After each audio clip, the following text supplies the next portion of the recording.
स्वागत है आप सभी का संकल्प परीक्षा पर। इससे पहले भी हमने सीटेट की क्लास के लिए कुछ थ्योरीज को कर लिया है।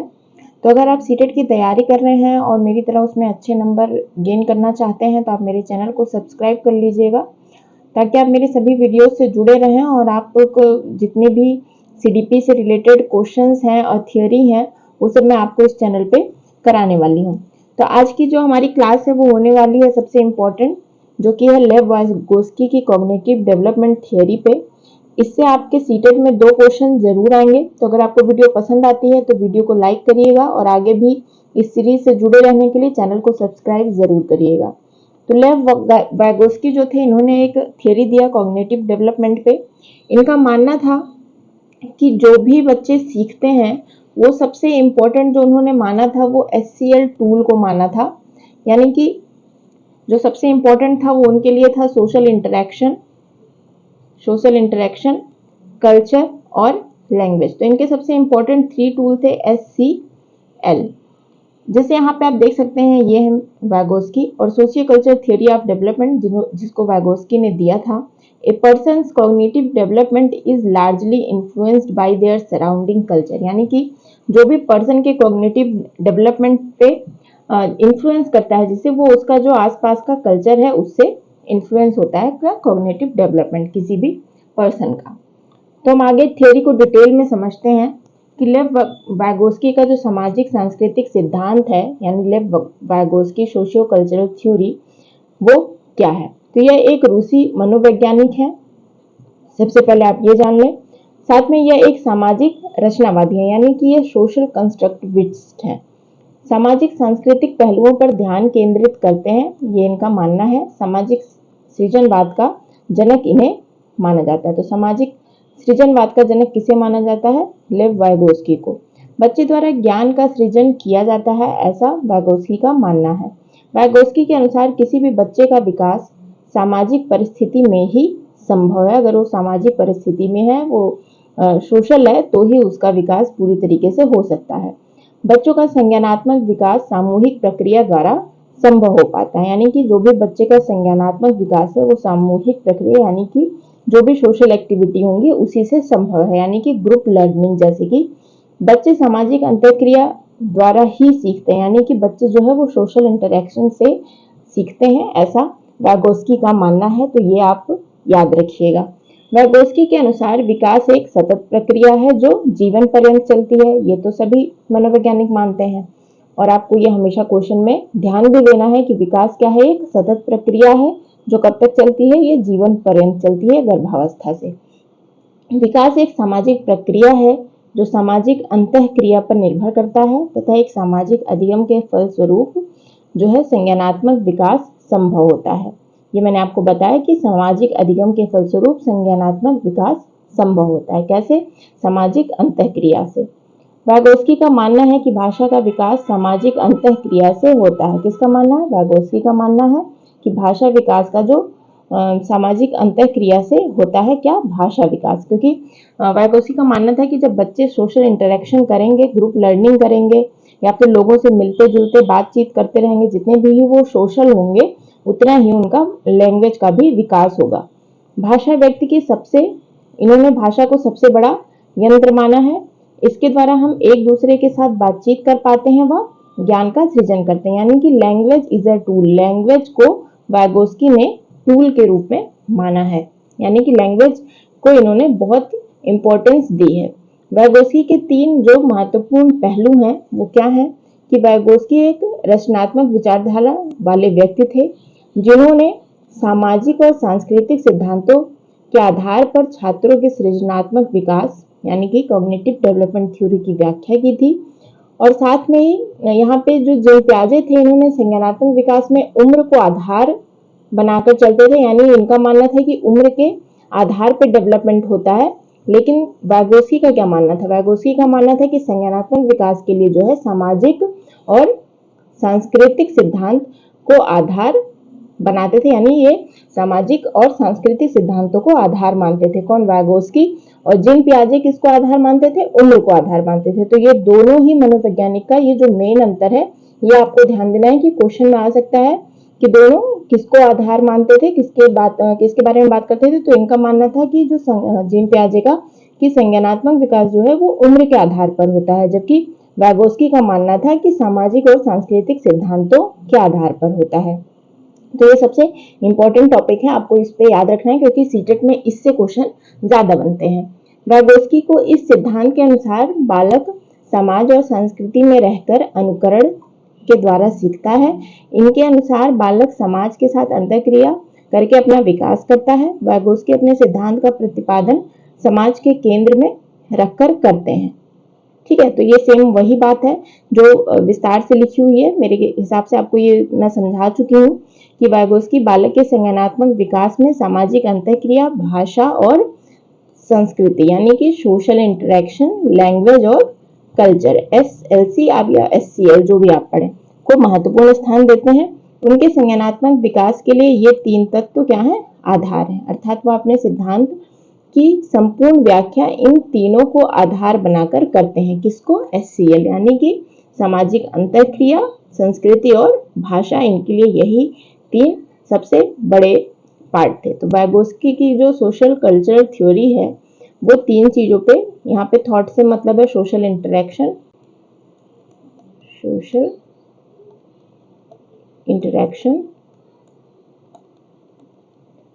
तो SCL आपको यही इंपॉर्टेंट मानना है कि वैगोस्की के बारे में जहां पे बात हो रही हो वहां सोशल इंटरेक्शन, कल्चर और लैंग्वेज, ये तीन टूल आपको हमेशा याद रखने हैं। क्वेश्चन में जब भी आप क्वेश्चन को जितने भी उसके ऑप्शन से देखेंगे, जहां भी वैगोस्की की बात हो रही है तो जो उसका करेक्ट आंसर होगा उसमें आप ढूंढ लीजिएगा कि जहां भी सोशल इंटरेक्शन और कल्चर, लैंग्वेज की बात पॉजिटिव वे में हो रही हो वही आपका आंसर होगा। तो ये आपके लिए एक ट्रिक भी है वैगोस्की के क्वेश्चंस को सॉल्व करने के लिए।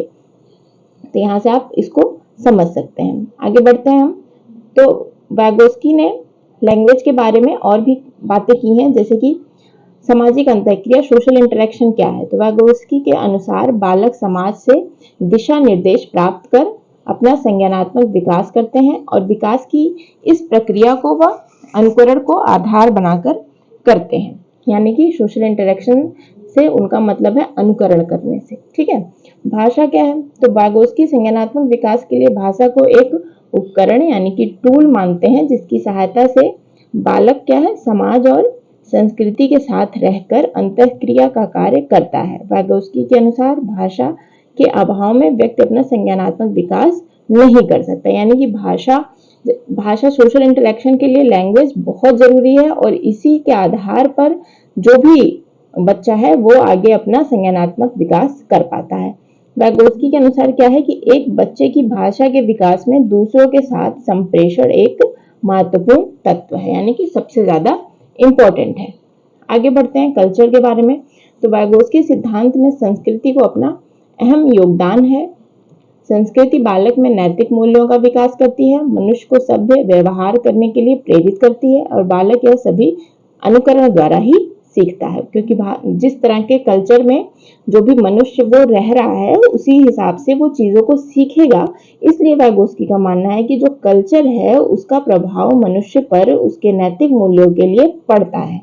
वैगोस्की अपने सामाजिक सांस्कृतिक सिद्धांत में तीन अन्य तत्वों को भी महत्वपूर्ण स्थान देते हैं। वो कौन कौन से हैं कि इस सिद्धांत के आधार के रूप में माना जाता है। इन तीन तत्वों को ZPD, MKO और इसके फोल्डिंग के नाम से जाना जाता है। तो ZPD से क्या मतलब है, ZPD से मतलब है कि जोन ऑफ प्रॉक्सिमल डेवलपमेंट, यानी कि संभावित विकास का क्षेत्र। MKO से क्या मतलब है, मोर नॉलेजेबल अदर्स, मतलब दूसरे से ज्यादा जिसके पास नॉलेज है। हम आगे इसको विस्तार से पढ़ते हैं। जोन ऑफ प्रॉक्सिमल डेवलपमेंट यानी कि ZPD संभावित या निकटवर्ती विकास का क्षेत्र।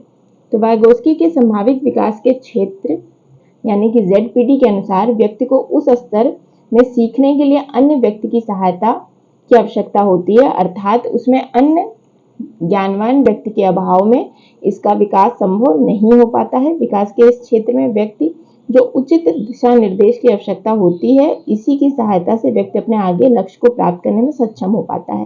तो इसके अनुसार इस स्तर में व्यक्ति अपने मित्र या फिर अपने किसी परिजन के माध्यम से अपनी समस्याओं का समाधान प्राप्त करता है। वैगोस्की के अनुसार छात्र इस स्तर में व्यक्तिगत अधिगम करना सीखते हैं और वह नवीन विचारों को ग्रहण करने में बहुत उत्सुक अनुभव करते हैं। अगर हम इसको एक फिगर से मैं आपको समझाऊं तो वो ये होगा कि यहाँ पे तो बच्चा है जो कि खुद से सीख रहा है। Things the learner can do on his own, ये वो क्षेत्र है जहां बच्चा खुद से सीख पा रहा है।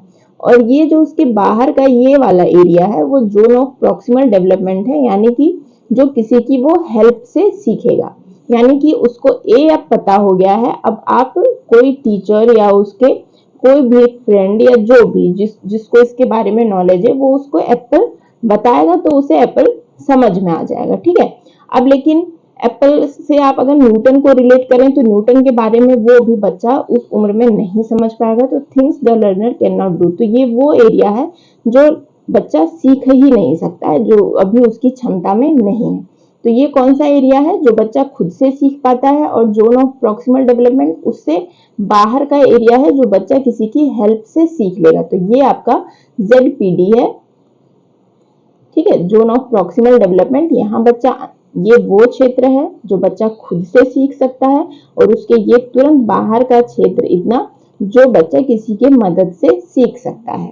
ठीक है, और ये उसके बाहर का एरिया जो वो सीख ही नहीं सकता है, उसके एरिया से बाहर है।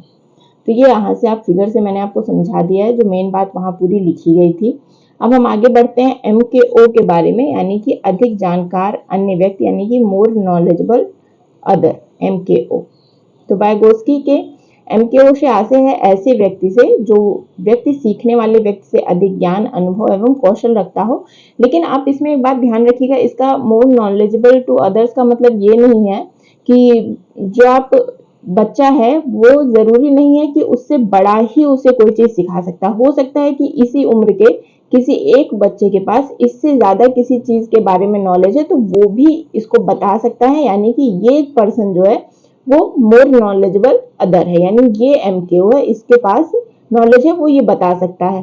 या फिर कोई भी मनुष्य है, उससे अगर कोई छोटा मनुष्य भी है, अगर उससे वो छोटा है तो भी कोई बात नहीं, अगर इसके पास उस चीज की नॉलेज है तो वो अपने से बड़े को भी सिखा सकता है। इसमें एज कभी मैटर नहीं करेगा, सिर्फ नॉलेज मैटर करेगा। यानी कि मान लीजिए उदाहरण स्वरूप एक बालक जो अज्ञानी होता है, वहीं एक अध्यापक जो ज्ञान का भंडार होता है, ऐसी स्थिति में सीखने वाला व्यक्ति अपना सर्वोत्तम संज्ञानात्मक विकास कर पाता है। वाइगोस्की के सामाजिक सांस्कृतिक सिद्धांत के अनुसार अगर सीखने वाले में सीखने वाले से अधिक बुद्धि होगी या उसके समान बुद्धि होगी तो ऐसी स्थिति में बालक का संज्ञानात्मक विकास भली भांति नहीं हो पाएगा। सामान्य शब्दों में बालक का जो संज्ञानात्मक विकास करने हेतु सिखाने वाले व्यक्ति के पास सीखने वाले व्यक्ति से अधिक ज्ञान होना आवश्यक है। इसी को वाइगोस्की का मोर नॉलेजेबल अदर कहा जाता है। इसमें जो आप सीटेट के क्वेश्चन में सॉल्व करेंगे वो आपको, जैसे कि अगर ZPD से क्वेश्चन आता है तो ये पूछेगा कि जो ये एरिया है जो बच्चा सीख पाता है उसके बाहर के एरिया को क्या कहते हैं, तो आप उसे ZPD कहेंगे। फिर जो आपको अगर MKO पे कोई क्वेश्चन आता है तो उसमें वो क्वेश्चन ये पूछेगा कि MKO कौन है, तो आपको हमेशा मोर नॉलेजेबल अदर ही करेक्ट टिक करना है। और इसमें एज का कोई लेना देना नहीं है, वो एज उस मनुष्य से कम भी हो सकती है और ज्यादा भी हो सकती है, बस ये होना चाहिए कि उससे ज्यादा उसके पास नॉलेज हो। नेक्स्ट टॉपिक जो तीसरा है वो है ढांचा, यानी कि स्कैफोल्डिंग, जिसे हम मचान भी कहते हैं, मचान, या फिर और क्या कहते हैं, इसे हम पाड़ भी कहते हैं। ठीक है, तो ये स्कैफोल्डिंग है, यानी कि मचान या ढांचा या पाड़। तो वाइगोस्की के अनुसार बालक को सीखने के लिए एक ढांचे की जरूरत होती है, अर्थात एक ऐसी सीढ़ी जो उसे अधिगम के उस शिखर तक ले जा सके जिस शिखर पर पहुंचकर वह अपने अधिगम के अंतर्गत आने वाली समस्त समस्याओं का समाधान कर सके। तो स्कैफोल्डिंग यानी कि उससे मतलब है, अगर मैं आपको फिगर से यहाँ पे समझाऊं तो ये है कि जैसे कि एक बच्चा साइकिल सीख रहा है तो उसके पिता उसकी साइकिल को पकड़े हुए हैं, यानी कि उसको एक सपोर्ट दे रहे हैं, मचान एक ढांचा सपोर्ट उसको मिल रहा है। जैसे कि MKO अगर यहाँ देखते हैं तो फादर स्कैफोल्डिंग साइकिल को पकड़ना है, और ZPD क्या है, बालक को मदद मिलने पर सीखने का दायरा है कि वो कहाँ तक वो सीख सकता है। तो फादर जो है वो बालक से अधिक जानता है और बच्चे को साइकिल सिखाने में मदद करते हैं। ठीक है, तो यहाँ पे स्कैफोल्डिंग है कि वो उस पिता के सपोर्ट से अपने साइकिल चलाना सीख रहा है। तो जो वो सीख रहा है तो इसमें दो चीजें हैं कि जो पिता है वो MKO है और जो ये सपोर्ट मिल रहा है वो स्कैफोल्डिंग है। ठीक है, तो पहले वो सपोर्ट देंगे और उसके बाद बच्चे को वो चीज करनी आ जाएगी, यानी कि वो सीख जाएगा। तो ये जो सपोर्ट है वही स्कैफोल्डिंग है, वही मचान है। आगे बढ़ते हैं।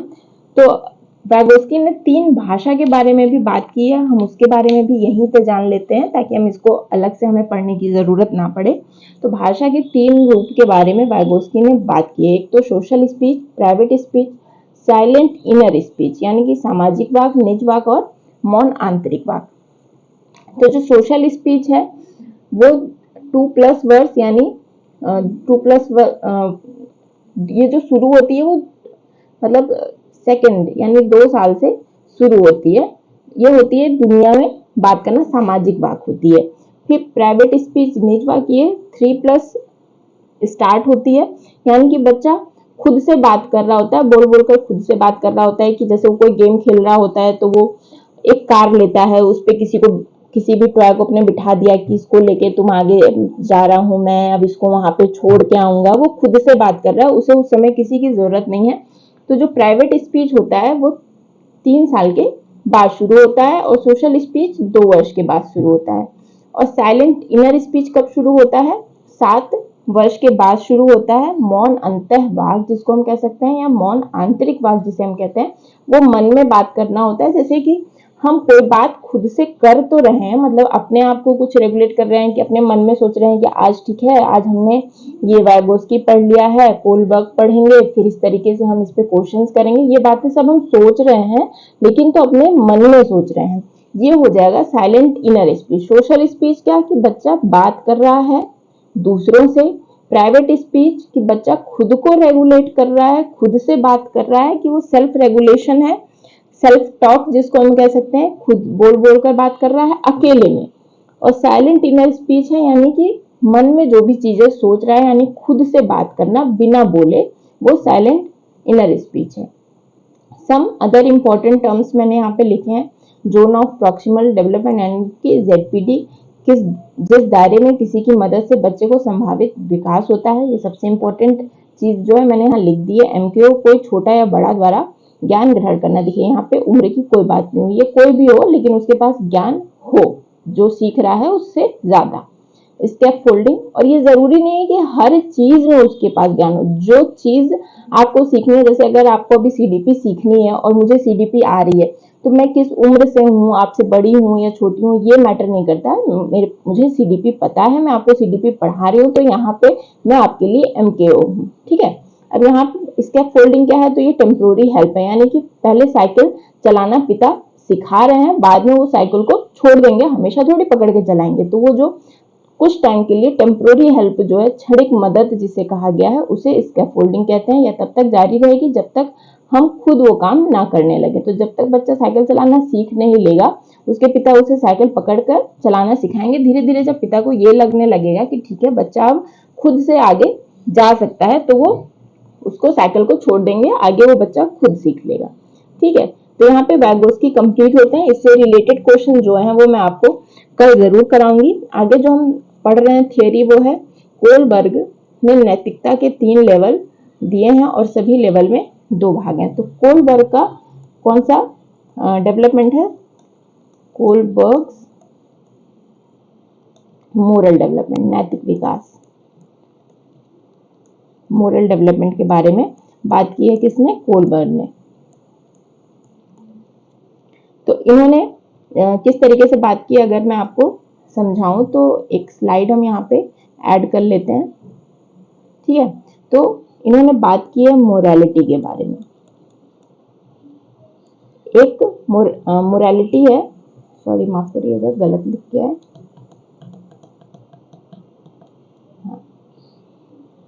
मोरालिटी। यहाँ से हम ऐड करते हैं कि 2 तरह का होता है, एक रॉन्ग और एक राइट। यहाँ पे एक स्टोरी बहुत फेमस है जीन की। वो ये थी कि एक आदमी है, उसकी वाइफ बहुत बीमार है और वो हॉस्पिटल में एडमिट है।